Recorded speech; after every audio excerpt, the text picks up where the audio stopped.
بسم اللہ الرحمن الرحیم۔ السلام علیکم۔ Welcome to automobile diagnostic and technical services. Please subscribe the channel, press bell icon and after completion the video write down your comments. ناظرین اکرام، آج کی اس ویڈیو میں آپ کو دکھاؤں گا کہ ایئر کے ساتھ آنے والی ڈسٹ جو ہے وہ انجن کو کس طرح سے تباہ کرتی ہے۔ اس ڈسٹ کے آنے کی وجوہات کیا ہیں، ان کو کیسے روکا جا سکتا ہے، اور اگر ڈسٹ آ جائے تو اسے کس طریقے سے کلین کیا جا سکتا ہے۔ ویڈیو کو اینڈ تک دیکھیے گا اور اپنی رائے کا اظہار ضرور کیجیے گا۔ ناظرین اکرام، آپ یہ دیکھ رہے ہیں کہ یہ ایک گاڑی کا انٹیک ایئر سسٹم ہے، یعنی انٹیک مینی فولڈ ہے۔ اس میں سے یہ خاصی مقدار جو ہے وہ مٹی کی، وہ میں آپ کو دکھا رہا ہوں کہ یہ اس میں ان ہوئی ہے۔ سکشن کے دوران کے عمل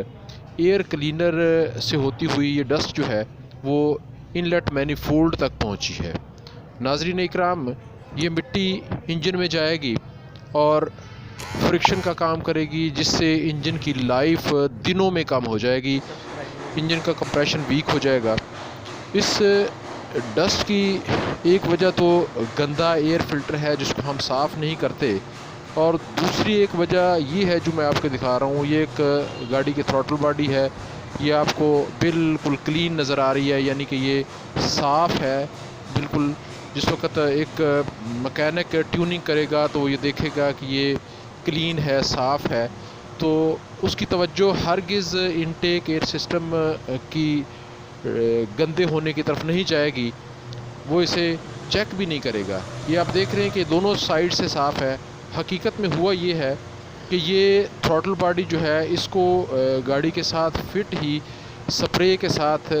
واش کر دیا گیا ہے، اور اکثر مکینک اسی طرح سے کرتے ہیں۔ اس کو گاڑی کے ساتھ فٹ ہوتی ہے، تھروٹل باڈی کو کھولے بغیر تھروٹل باڈی کلینر سے صاف کرتے ہیں، جس کی وجہ سے تھروٹل باڈی تو صاف ہو جاتی ہے، لیکن وہ جو تھروٹل باڈی کی ڈسٹ ہوتی ہے اس میں جو کاربن ہوتی ہے وہ انلیٹ مینی فولڈ کے اندر چلی جاتی ہے، اور انلیٹ مینی فولڈ کے اندر گئی ہوئی جو مٹی ہے وہ بھی ہمیں نظر نہیں آتی، پتہ نہیں چلتا، جس کی وجہ سے یہ ڈسٹ، یہ مٹی اور کاربن جو ہے وہ انجن کو نقصان پہنچا رہے ہوتے ہیں۔ یہ آپ دیکھ رہے ہیں، میں اس کو کلوز کر کے دکھا رہا ہوں آپ کو، کہ آپ دیکھیے گا کہ کس حد تک جو ہے وہ ڈسٹ انلیٹ مینی فولڈ کے اندر موجود ہے۔ ویورز، اس کی اصل وجہ یہ ہے کہ ہم پیریڈک مینٹیننس پہ، یعنی ہر 4000 یا 5000 کلومیٹر کے بعد جس وقت ہم انجن آئل چینج کرتے ہیں اور ساتھ میں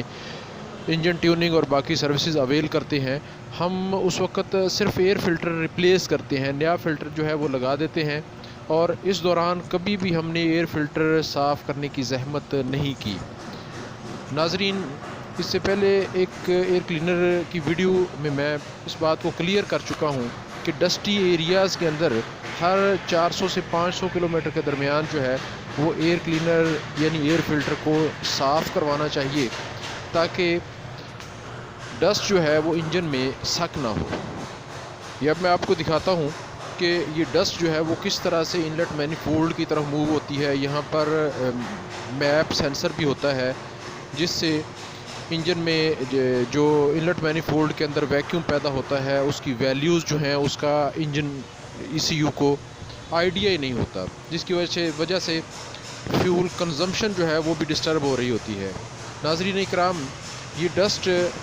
نہ صرف انجن کی لائف کو کم کر رہی ہوتی ہے، بلکہ روٹین میں آپ جو فیول کنزیوم کر رہے ہیں وہ بھی زیادہ مقدار میں کنزیوم ہو رہا ہوتا ہے، کیونکہ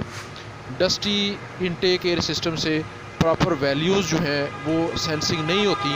اور جو فیول کنزمپشن والا سسٹم ہے وہ بھی ڈسٹرب ہو رہا ہوتا ہے۔ یہ ایک دوسرے انجن کی تھروٹل باڈی میں نے کھولی ہے۔ اب یہ دیکھیے گا کہ اس کے انلیٹ مینی فولڈ کی حالت جو ہے وہ پہلے انجن سے بھی کہیں زیادہ خطرناک ہے۔ اس میں اگر آپ دیکھیں تو یہ ڈسٹ اور کاربن جو ہے وہ جم چکی ہے، اور کس حد تک یہ ڈسٹرب کر رہی ہوگی انٹیک ایئر سسٹم کو، اور پھر جس وقت یہ ڈسٹ انجن میں جائے گی تو سلنڈر والز، پسٹن اور رنگ جو ہیں ان کو کس طرح سے یہ سکریچ کرے گی، رگڑنے کی وجہ سے کمپریشن ویک ہو جائے گی، انجن بلو دینا شروع ہو جائے گا، اور انجن آئل جو ہے وہ بھی کمبسچن کے عمل میں جلے گا، جس کی وجہ سے انجن آئل کی مقدار کم ہو جائے گی، اور پھر اس طرح سے ہمیں انجن اوور ہالنگ کے پروسیس کی طرف یا اسمبلی ریپلیسمنٹ کی طرف جانا پڑے گا۔ اس لیے ناظرین اس بات کو ہمیشہ مد نظر رکھیں کہ ایک تو کبھی بھی تھروٹل باڈی جو ہے اسے آپ انجن کے ساتھ لگے ہوئے کلین نہ کروائیں، اور دوسری بات جو پہلے بھی میں بتا چکا ہوں کہ گاڑی کا ایئر فلٹر باقاعدگی کے ساتھ ہر 400 سے 500 کلومیٹر کے بعد اسے سروس کروائیں، صاف کروائیں۔ اب میں یہ انلٹ مینیفولڈ جو ہے اس کو کھول رہا ہوں، کھول کے یہ میں آپ کو اس کی کنڈیشن دکھاتا ہوں کہ یہ ڈسٹ جو ہے وہ صرف تھروٹل باڈی کے سامنے تک محدود نہیں ہے، بلکہ یہ وہ جگہ ہے جو سکشن پورٹ کے ساتھ فٹ کیا گیا ہوتا ہے۔ یہ فلنچ نظر آ رہا ہے آپ کو انلٹ مینیفولڈ کا، تو اس میں اندر دیکھیں آپ کاربن اور ڈسٹ جو ہے وہ کس حد تک اس نے اس کو خراب کیا ہوا ہے، یہ میں دکھاتا ہوں آپ کو۔ یہ دیکھیے گا ذرا، غور کریں کہ یہ ڈسٹ جو ہے وہ انلٹ مینیفولڈ تک ہی محدود نہیں ہے، بلکہ یہ انلٹ مینیفولڈ سے سکشن پورٹ کی طرف جو ہے یہ ٹرانسفر ہو رہی ہے۔ یہ سلنڈر ہیڈ کی سکشن پورٹس جو ہیں وہ بھی میں آپ کو دکھاتا ہوں، اور ان کے اندر بھی آپ دیکھیں گے کہ یہ کاربن اور ڈسٹ جو ہے یہ پہنچ چکی ہے۔ اب انلٹ مینیفولڈ تک تو سروس ہو جائے گی، پاسبل ہے، اس سے آگے سلنڈر ہیڈ کھولے بغیر یہ صفائی جو ہے امپاسبل ہے۔ اسے ہم جسٹ جو ہے وہ سامنے سے تو صاف کر سکتے ہیں، باقی جو ڈسٹ کمبسچن چیمبر میں جا چکی ہے، سلنڈر میں جا چکی ہے، اس کا کوئی سلوشن نہیں ہے۔ انجن کو سیکیور رکھنے کے لیے اور اسے لانگ ٹائم چلانے کے لیے ضروری ہے کہ ایک تو ایئر فلٹر جو ہے اسے باقاعدگی سے ہر 400 سے 500 کلومیٹر کے بعد صاف کروائیں، اور دوسری چیز گاڑی کی پیریڈک مینٹیننس یعنی اس کی انجن ٹیوننگ اور باقی سروسز جو ہیں وہ کسی کوالیفائڈ ٹیکنیشین سے کروائیں تاکہ آپ کا سفر محفوظ ہو۔ ناظرین، ان خیالات اور نیک خواہشات کے ساتھ آج تک کے لیے اتنا ہی کافی ہے۔ آئندہ نئے آئیڈیاز کے ساتھ دوبارہ حاضر ہوں گے، تب تک کے لیے اجازت دیجیے، اپنا خیال رکھیے گا، اللہ حافظ۔